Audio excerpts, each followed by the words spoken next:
Ominous, isn't it? Almost like BlackRock is. Let's talk about BlackRock. You see, BlackRock is the largest, most powerful company on the planet with $9.5 trillion in assets under management. And that company is single-handedly responsible for probably what will be the next most bullish event that will happen to Bitcoin, and that will be an ETF being approved. You see, just a couple of days ago, there was an ETF that finally went live. Oh, there was some lighting. There was an ETF that finally went live on the Amsterdam exchange in Holland. It's called the Jacoby Spot Bitcoin ETF, and it's the first spot Bitcoin ETF in the history of the entire cryptocurrency market globally anywhere. There's the thunder for it. Man, it's ominous. It fits the mood so well. I love it. It's great. The Jacoby Spot Bitcoin ETF sets the stage for the next era of adoption for Bitcoin. Hopefully you can hear the thunder. And that will be paved, at first by Jacoby, but it will in the future be paved by a very ominous company, that being BlackRock. BlackRock was founded in 1988 by Larry Fink and 6 other co-founders. They took in the first 5 years $5 million in assets under management all the way up to $8 billion. In 1998, they launched something called Aladdin, which was the first program of its type to really determine whether or not a stock would be viable and profitable and even succeed into the future to be worth trading. In the 2001 crisis, the dot-com bubble, they were very heavily involved in the government's attempts to stabilize that market. Same thing in 08, and also same thing in 2020 with the pandemic. They're in the pocket of the government.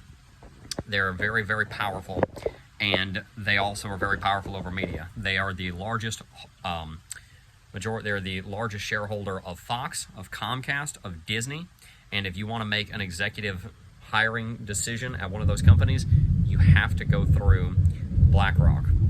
Many people think that they are the Illuminati or the Rothschilds or some sort of evil organization. I think they're just very large and very powerful and very bent on becoming more powerful, and that corrupts even the best of people. And BlackRock being that powerful, the fact that they have applied for a Bitcoin spot ETF means that they will probably get it. It means that they will probably get it. Now, there's 2 different timelines here. There's already a Bitcoin spot ETF application in the works, and that Bitcoin spot ETF application could very well be approved by next March. That would be when the deadline is. I want to say it was June 15th that the current spot Bitcoin ETF was applied for, which would be 240 days from there, would be sometime in March, just around the halving.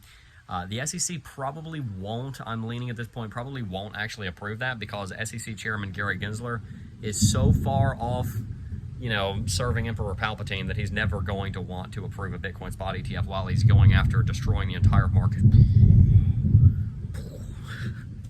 all at the same time. So that's probably not going to happen. But 2024 rolls around and you're going to see a new chairman. Gary Gensler will, based on historical trends, will more than likely resign. And at that point, one of the other 4 commissioners at the Securities and Exchange Commission will probably be elevated to the place of being a commissioner. Hester Pierce, also known as the Crypto Mom, is a Republican.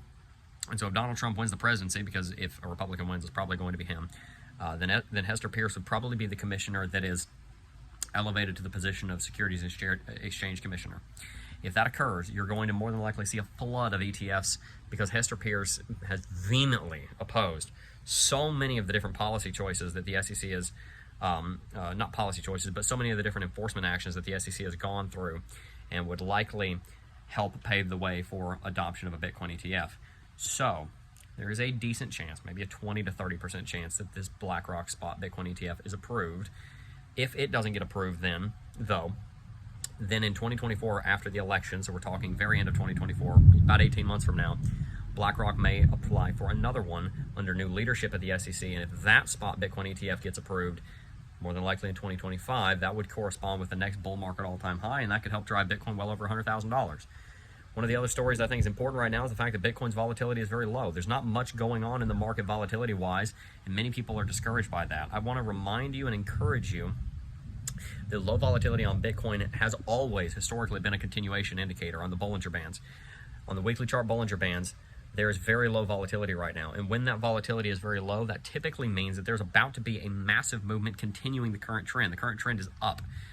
We've broken the downtrend. We've set new higher highs. We've set new yearly highs even just in the last 3 to 4 weeks of $31,850.